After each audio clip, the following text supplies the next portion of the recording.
Okay. All right, guys. So let's just recap a little bit. We're in the middle of identify, remove, and go ahead. We spoke last week about identify, which is how to identify challenges that we might be coming our way, or not even challenges, but it's more about like how to identify what I should be working on. And we put out a podcast. I hope that you guys are, enjoying that. That should be something as well. We said that we spoke about Nikudat Abkhira, which is where the challenges in our life take us. So that's kind of where the noise is. Okay. And then we spoke about the other side of the spectrum, which is talking about creating silence, moments of actual silence in our life, connecting to nature, and non-judgment. I hope throughout the week, when we're not in class together, then you catch yourself with these moments, meaning like sometimes you might have something that's emotionally overwhelming. So it's very important to just be like, okay, I need silence now. So if you can't get silence because you're in a noisy place, remove yourself from that place just emotionally and mentally for a minute and just be like, yeah, I'm here, but I'm not here. Or non-judgment, we spoke about. Non-judgment means like, I don't have to judge the situation right now. Is it good for me? Is it not good for me? Is this the right thing? Is it not the right thing? All of those steps. I don't have to, right this moment is not when I need it. I just need to accept what is. That's kind of like the ultimate level of emunah and bitachon, just like trusting the moment and trusting God. The reason that these things are important is because in order for us to accept, we have to be in that state of mind. And also, um, sometimes just those thoughts are like extremely overwhelming. So we need those moments of silence. So there's two opposite aspects. Then we spoke about the thought process. If you remember, identifying four types of thoughts that sometimes distort our way of thinking: black and white thinking, personalizing, filter thinking, and catastrophizing. Okay, so that's like kind of a recap of last week. This week we're going to continue in this identifying / next step, removing of negativity. Today, what we're going to be talking about is people, removing negative people in our life. Okay, which is a key proponent, because something that's negative and overwhelming has the power to constantly shift our success and energy forward.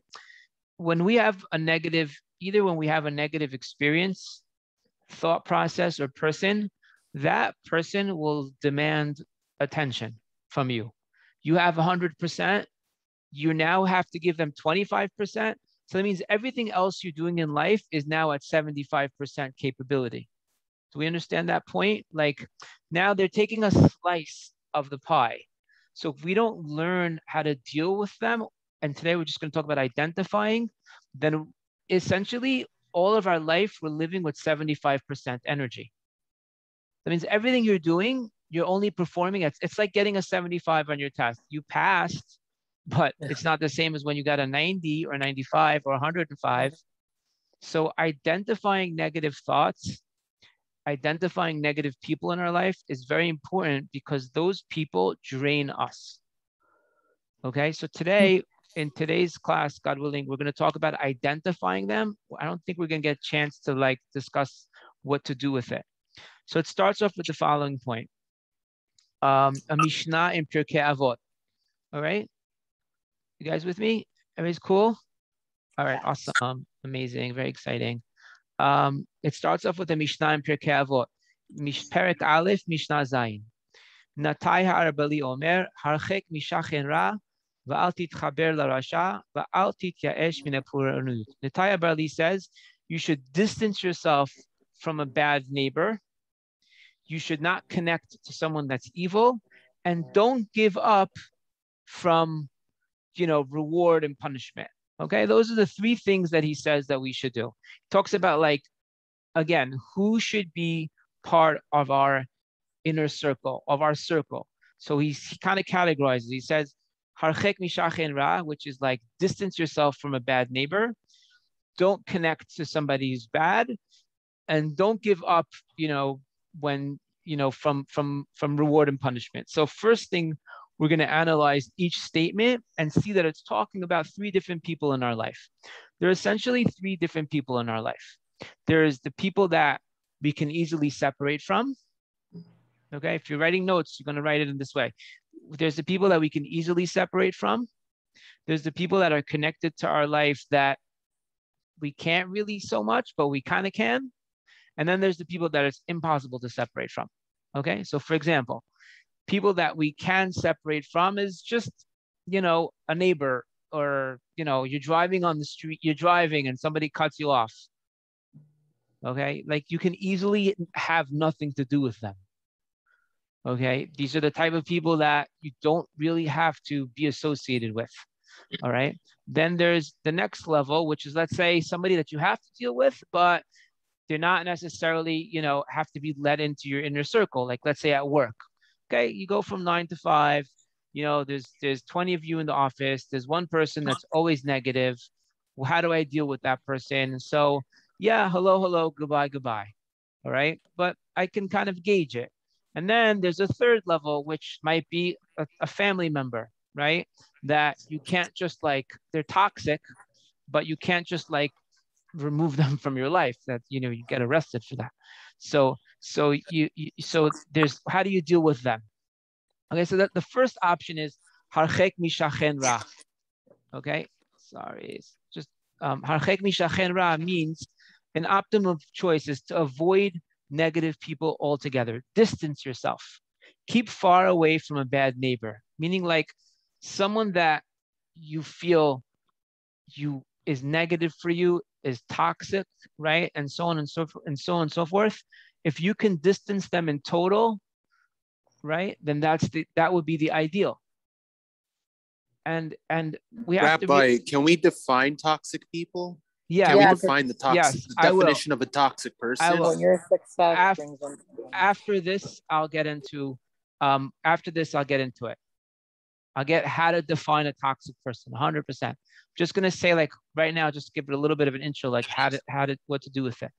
So those are people that we can kind of, like we said, harchek means put far away, people that are bad. That would be the ideal. Someone that's toxic, you identify it, which we'll talk about in 5 minutes, God willing, push them away.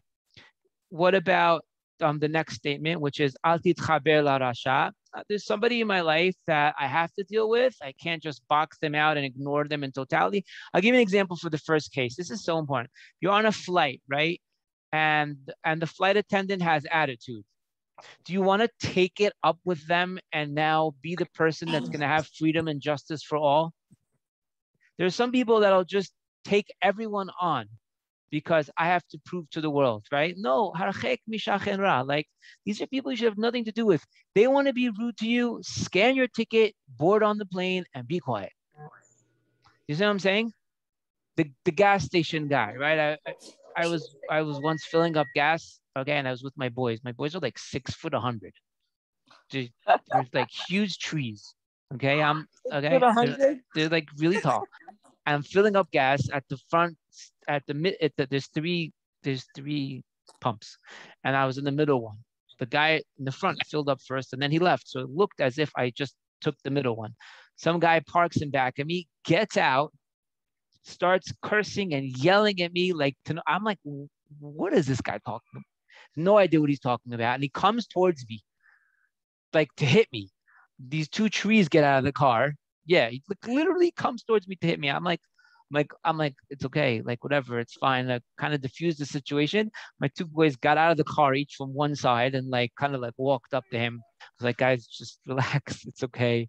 Don't worry about it. No big deal. They were in attack zone with their shoulders forward. Harchek mishachen ra. I'm never going to see this guy again. I don't know what his problem is. I have no idea. Maybe he didn't pay his credit card bill. Go on with life. Right? That's just my personal thing, right? So there are certain people in our life who we just should have nothing to do with. Don't acknowledge, don't even get into it. It's below you. There's nothing to do with it. There's certain people, like we said, somebody at work where, listen, they work in the office. I have to say hello to them every day, but I'm cordial. You're cordial and you're business-like with them, but nothing more than that. You keep your distance emotionally and mentally to the best of your capability. All right. But the third step is, what do you do about people that they are a part of your life? They have to be part of your life just by birth, by nature, by whatever it might be, right? It's your roommate, it's your whatever it might be. So that's where you can't distance them because it's a reality. But that's where Al Tityash mina puryanut. Al Tityash means like you can't escape this person, but we have to understand at the end of the day, God is running the show and he put this person in your life for a reason. Rabbi Levy, I got a question. I'll take it in a second, Steve. This person is in our life because we have to be able to address it. Okay? So the question is, how do you address it and so on and so forth? But if there's someone in your life that's negative and toxic that you cannot avoid, because that's the, like what we said, then the third answer is, okay, God put them in here. I can't avoid it. They're part of my life. I can minimize it and so on and so forth. But at the end of the day, I have to accept it from Hashem. Yes, Steve, what was your question? My question is, can't you just get a new roommate? Like, let's say if it's possible to get a new roommate. So those were the other two solutions, right? Like if you can distance someone in totality or just minimize the exposure, great. But there are people that might be toxic in our lives that we can't do anything about. Well, how do you deal with that? You're going to fight with them? They're going to destroy you? No. No, right? I personally, Rabbi Levy, I personally have the power to actually talk to them very calmly and get through to their heads. But actually influence them in a positive manner. So that's and great. Then they become happy with me. What about the people that you can influence? So then the answer is understanding that they're in our life for a reason. Of course. Yes, okay. Absolutely. So those are the levels. So let's move on to the next step, which is how do we identify signs of a toxic person? So they're effectively, and this is talking about friends or anyone that's in our life that's toxic. And we spoke about why it's important to identify these people, because toxic people drain our energy. They make you perform at life instead of 100%. Now you're performing at 60%. That means everything you're doing is at 60% capacity because you're so busy with it. So how do you deal with it? So there are essentially 7 ways that we were able to come up with that we can identify when someone is toxic. And a lot of them have to do with boundaries. All right. So the first one is they disrespect your boundaries. Toxic people don't know when to quit. I'm just reading off. It doesn't matter if you've told them to stop behaving in a certain way. A toxic person will continue to disregard your boundaries. While well-adjusted people have no problem with respecting boundaries, a toxic person thrives on walking all over you. So the first point, and we're talking about friends, is boundaries. They just can't respect your boundaries. Your boundaries mean nothing to them. You say something something is not good for you, or time is not good for you, or you need your own space or your own respect or something to that side. They just don't respect any of those. That's a toxic person. 2, they're manipulative and controlling. A manipulative person can be difficult to detect. They may be outright selfish and coercive, or there'll be subtle methods like, to make you doubt yourself. For toxic people or someone who is insecure in themselves, it's all about taking control over you. So the second one is, like we said, they're manipulative. They're always kind of like trying to stay a step ahead and positioning themselves to get you to do what they want. It's all about getting you to do what they want, right? They're manipulating you. They're playing on your emotions. They know that you're soft. They know that you're emotional. So they harp on it constantly. That's called a toxic person in your life, because they're constantly trying to drain you from something. 3, they lie. There's a difference between the occasional exaggeration and a blatant pathological liar. Toxic people are consistently dishonest, even about small things, whether they're lying to mask their own self-esteem or they're using it as a manipulative tool. A repeated pattern of deceit is a sure sign of toxicity, meaning someone who just always turns to lies is someone that has an agenda. Is someone that's got something they want to accomplish with you, or in life in general. They're a toxic person because they will never say the truth. Their first go-to is lying, right? So just think about having a friend that doesn't respect your boundaries, tries to manipulate and is controlling and is lying. You're going to tell me that's not going to have a negative effect on you? Of course it is. 4, they always have to be right. There's no arguing with a toxic person. They're always going to be right, even when they're not. They'll blame other people and tell lies before admitting to being wrong, and they'll never apologize. And while they'll never own up to their mistakes, they're more than happy to berate and broadcast yours. So them always have, it's like, there's 2 ways, we've spoken about this in the past. There's 2 ways of becoming great. One way of becoming great is by being great, is by doing great things for society, yourself, your family, your friends. And then you're great because you're great. There's another way, by putting everyone else down. You're also great when you put everyone else down. You know what I'm saying? You're on this. You could either excel and become a person with refined character, and then you're great by that way, or I could put everyone else down and then I remain great. So a toxic person always has to be right. It's always about getting you to be wrong. They're not great because they're a great friend. They're great because they put you down and now they remain standing. That's a toxic person in your life. You always have to like prove yourself. You're always defending. Believe it or not, in my classes, I use a lot of humor. Okay. But there's really almost one thing that like I don't stand up for, and it's just almost a reaction by me. When another student will put another student down in front of the class, like we'll say something like, "You're such an idiot." I'll like stop the entire class and say, "Don't ever talk to a student of mine like that. You're such an idiot. You're so stupid." Like words like that. Nobody has the right to talk to you like that. Okay. That's just not, and they don't mean to be toxic, but a light needs to go on. Okay. Yeah. What if you know someone like more than 25 years and you guys are like sisters, best friends, whatever you call it, and you really are, but when you get older, you know, everyone gets married, they have their own, you know, their own life, so on and so forth. How do you nicely tell that person that is still somewhat your best friend that a lot of the things you said here are about the way that they are? They are. How do you say it nicely after so many years? I mean, first you really need to judge if this person is really toxic and what they're doing to you. If you come to the change. If they actually are that person to you, then I don't think, and I would venture to say when we get older, we're a little bit more sensitive to it, because like younger kids and teenagers, they kind of bounce back from everything. But the older we get, the more you know, is that. So we need to kind of be real with ourselves and be very selective in our friends, and just be able to have an open relationship and say something to the extent of, "Hey, we've been friends for 25 years. I don't want to lose you as a friend because you are one of the closest people to me, but I just need you to understand that." You could say 2 things. This like kind of always works.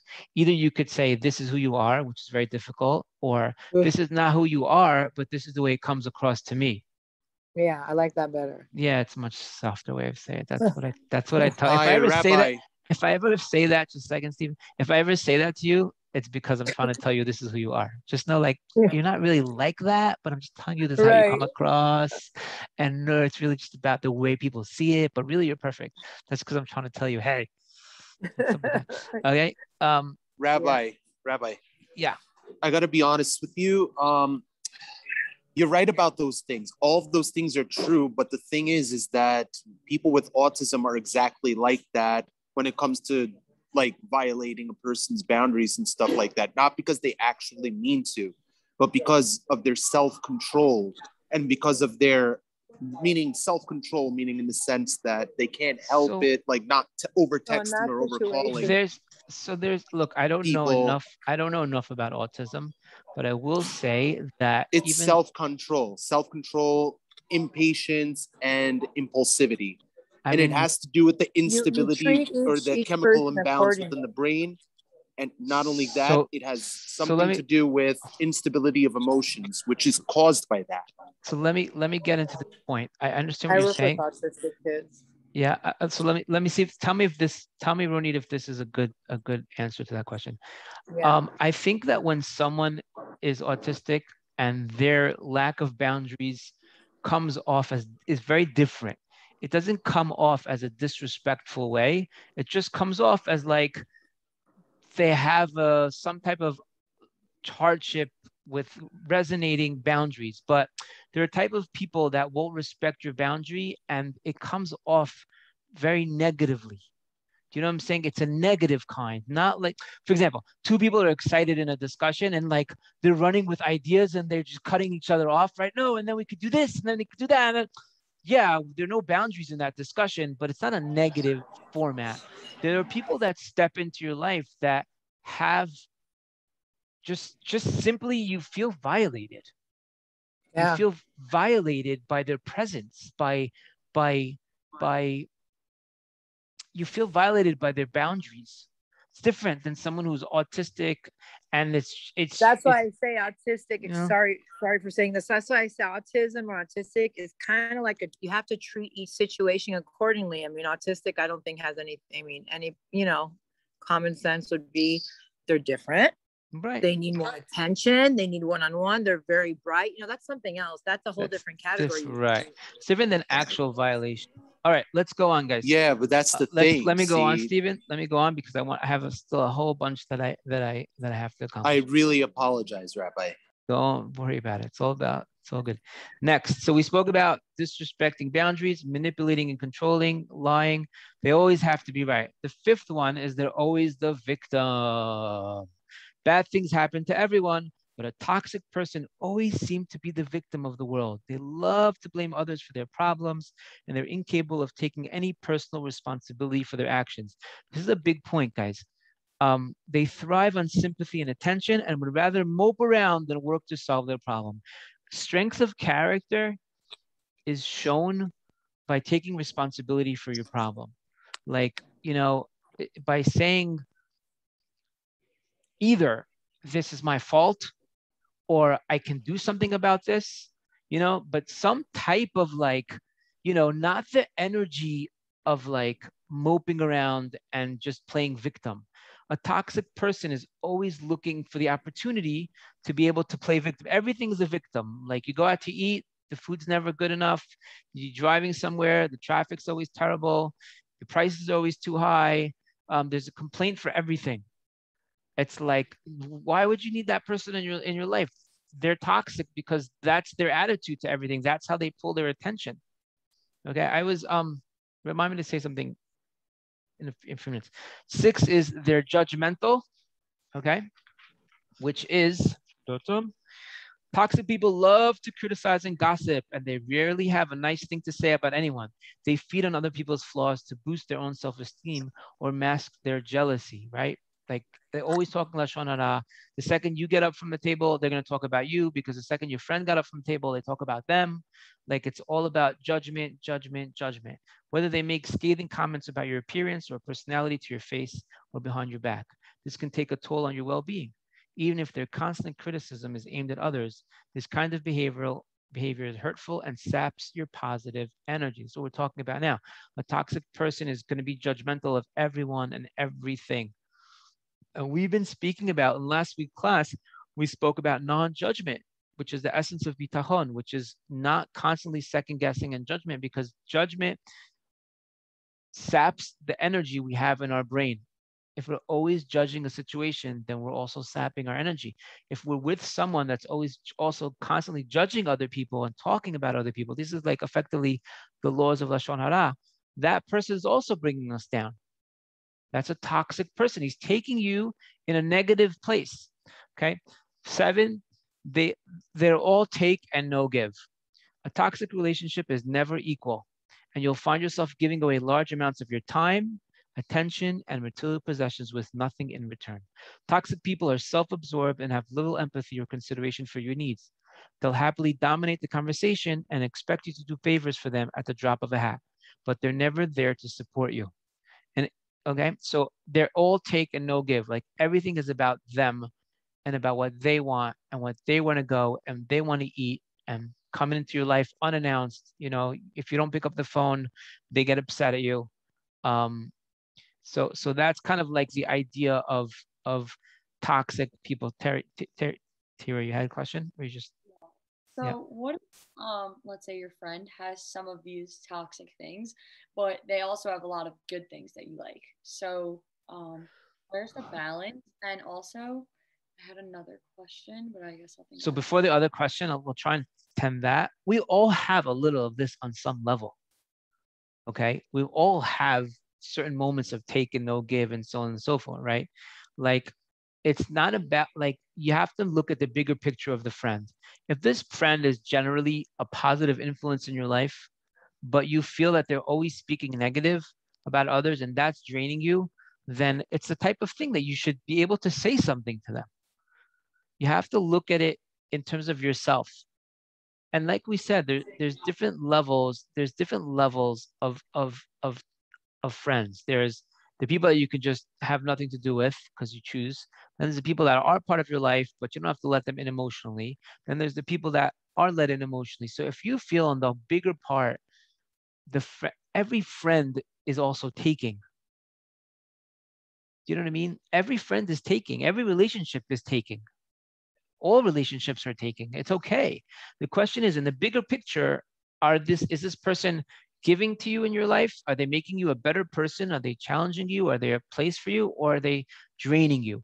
If you feel like this person is draining you in life, then I mean, it's your decision to make if you have enough energy to be able to live with them. You know, it's hard because you might have grown up with them and you don't have a lot of friends, blah, blah, blah. But at the end of the day, life's too expensive, you know? Like, life is just too expensive when it comes to letting these people into our lives. So Rabbi, I think it has to do with it's just about you looking at the bigger picture and saying, overall, is this person bringing positivity into my life? If they have one of these and you can talk to them about it and it's not draining you, then it's worthwhile. Okay, Leora, you had a question? Yes, hi Rabbi. Okay, so I feel like Judaism is like very big on like v'ahavta l'reacha kamocha, and like you're supposed to see the good in people. So like, where do you find the balance between like not like labeling this person as like a bad person, but like also like having your boundaries, if that makes sense? That's a fabulous question. So let's start like this. I had a conversation with a student that's a yes person. You know what a yes person is? Someone that always says yes. So it's like, why are you always saying yes? And the student said, oh, well, I don't know. So I said, okay, let me tell you why you're saying yes. You're always saying yes because you're scared that if you don't say yes, then these people are not going to like you and be your friends. So basically, your friendship is built on fear. That's why you're saying yes. You don't want to lose them because they're not going to be your friends anymore, and so on and so forth. So you don't. Your decisions that are made are not coming from a strong and healthy place. Okay. Now, when the Torah says "Ve'ahavta l'reacha kamocha," you should love others like you love yourself. So the underlying tenet is what? Kamocha, like you love yourself. If you have thoughts and actions that are harmful to you, you're not allowed to do them to yourself. Same thing with other people. If you have thoughts and actions that they're harmful to you, they can't be part of your life. I had a student once that had a close friend that had a very severe drug problem. So they wanted to help them. And they said, well, they said to me, but if I help them, then I also fall into the drugs and all that. I said, you don't have permission to help them. You can only help them in as much as you can retain a normal level. Now, everyone that helps someone else in this situation loses something. You know what I'm saying? Like, let's say I'm just saying, right? Let's say I have a friend who's selfish and I'm helping them. So I'm going to get a little tarnished because it's going to bring me into a negative zone, but I'll still be okay. But if by me helping this friend, it destroys me, then that's already not v'ahavta l'reacha kamocha. You're not loving them like you love yourself. That's not the love that God said to give. Do you understand?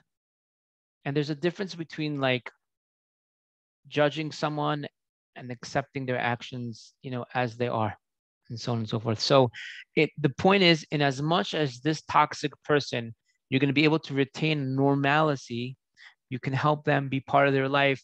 People teach people are on this call, people are psychologists, teachers, therapists, all that. You can, it's all about helping the world. But what price is it taking from you? Okay. I want to end off two things. Next week, we're going to actually talk about some ideas of how to cut toxic, peaceful people out of our life. But I want to end off with a story that I heard last night here in Jerusalem. Just talking about seeing toxic people. Okay. So Avraham Avinu was like the essence of chesed. All right. And how would it work? He would always invite people to his house. He would give them food, and then they would say thank you. He'd say, don't say thank you to me, say thank you to God. And they would say thank you to God. He would get them to make a blessing. Next thing you know, there was this one older man who like relentlessly came to his house, but would never say thank you to God. And Avraham Avinu kept giving him and giving him and giving him and giving him. And finally, Avraham Avinu said, okay, now say thank you to God. He said, nope. So Avraham Avinu got kind of upset, and he would always walk his guests out, would walk them out. This older man, he's like, stayed home and wouldn't walk him out. So he would just let him walk out of his house by himself. So he was like upset for like God's honor. And then God appears to Avraham, says the Midrash, and God says, what's the deal? Why don't you walk him out? And Avraham says, well, because he wouldn't thank you. And it made me upset. So I'm not going to like tolerate it. And God's like, who do you think has been keeping him going for the past 70 years? Me. I'm tolerating it, even though he's not good. Why aren't you tolerating it? So this is like an extended answer to your question. Like, we have to protect ourselves. All right. And we might even have to kick someone out of the house or have them not to have any part in our life. But we doesn't mean we see them in a negative way. Just because you distance someone from your life because they are wrong and definitely not right for you, doesn't mean you have to turn into like hatred and hating them and all that. They're still God's children. They're still God's creation. There's a separation in our mind and in our heart between the two. Do you understand? Does that make sense? That was such a good story to illustrate the point. Thank you so much. I just made it up. No, I'm just kidding. All right. Awesome, guys. It was great to see everybody. Be'ezrat Hashem, next week we'll be picking it up again. And hopefully, if I have the chance, I'll try and put this into podcast. If not, next week I'll try and get it out. Otherwise, it's great to see everyone. And feel free to text me and message me. Thanks. Bye-bye. Okay. Bye, everyone. Bye. Have a great week. Thank you. Bye. Bye. Bye. Bye. Bye. Bye. Bye. Thank you. Bye. My pleasure.